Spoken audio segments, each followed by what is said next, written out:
ভালোবাসার ম্যান্ডেট দিয়ে বিএনপি ইনশাআল্লাহ ক্ষমতায় আসবে, এটা ষড়যন্ত্রকারীরা জানে বলেই এই নির্বাচনের পরিবেশ নষ্ট করতে চায় এবং সেই ধারাবাহিকতার অংশ হিসাবে গোলাম কিবরিয়াকে গতকালকে হত্যা করেছে।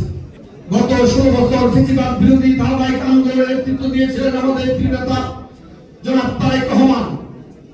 যে স্বপ্ন নিয়ে আন্দোলন করেছিলেন সে স্বপ্ন কি আমাদের এখনো সফল হয়েছে?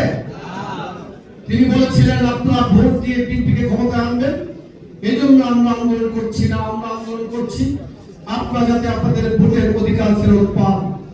5 আগস্টের মধ্য দিয়ে ফ্যাসিবাদের পতন হয়েছে, ফ্যাসিবাদের প্রধান শেখ হাসিনা বাংলাদেশ থেকে পালিয়ে গেছে।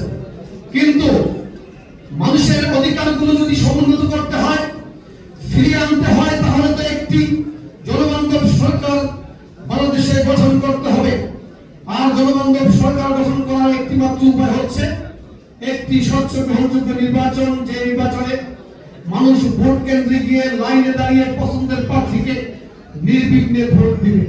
মানুষ যদি ভোট কেন্দ্রে গিয়ে নির্বিঘ্নে পছন্দের প্রার্থীকে ভোট দিতে পারে, সম্ভাব্য ফলাফল কি হতে পারে তা কিন্তু ষড়যন্ত্রকারীরা জেনে গেছে। বন্ধুরা আমার, একটি স্বচ্ছ গ্রহণযোগ্য নির্বাচন যদি বাংলাদেশে অনুষ্ঠিত হতে পারে, তাহলে মানুষের ভালোবাসার ম্যান্ডেট দিয়ে বিএনপি ইনশাআল্লাহ ক্ষমতায় আসবে, এটা ষড়যন্ত্রকারীরা জানে বলেই এই নির্বাচনের পরিবেশ নষ্ট করতে চায় এবং সেই ধারাবাহিকতার অংশ হিসাবে গোলাম কিবরিয়াকে গতকালকে হত্যা করেছে।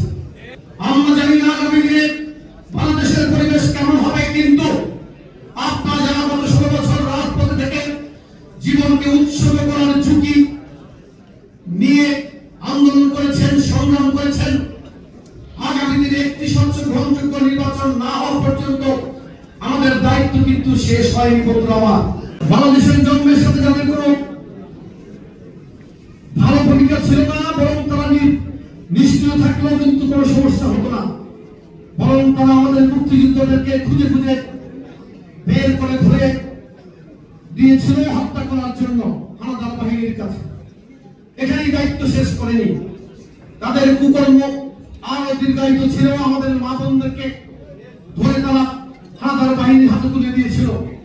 গত 16 বছর যারা আওয়ামী ফ্যাসিবাদের সাথে একাকার হয়ে রাজনীতি করছে, সেই রাজনৈতিক দল তারা ইতিমধ্যেই সোশ্যাল মিডিয়ার বিরুদ্ধে ব্যাপকভাবে প্রোপাগান্ডা ছড়াচ্ছে। আপনারা জানেন, তারা মনে করে আওয়ামী লীগ একটি পলায়নপর দল, আর বিএনপির জনপ্রিয়তাকে যদি ধ্বংস করে দেওয়া যায় তাহলে তারা ক্ষমতায় চলে আসবে।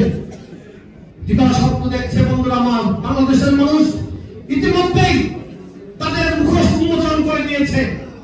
ঘরে ঘরে গিয়ে মা বোনদেরকে বিভ্রান্ত করে আপনারা মা বোনদেরকে বলবেন অপরিচিত কোন মহিলা যাতে কারো বাড়িতে গিয়ে কোন মা বোনদেরকে বিভ্রান্ত করতে না পারে, এর জন্য মহিলাদেরকে ঘরে ঢুকতে দেবেন না আপনারা। আরেকটি কথা হচ্ছে, মসজিদগুলোকে তারা তাদের পার্টি অফিসের মতো ফ্রি স্টাইলে ব্যবহার করে। মসজিদে গিয়ে যদি তারা কেউ তাদের দলের পক্ষে বক্তব্য দেওয়ার চেষ্টা করে, মসজিদ থেকে আপনারা বের করে দিবেন। বন্ধুরা,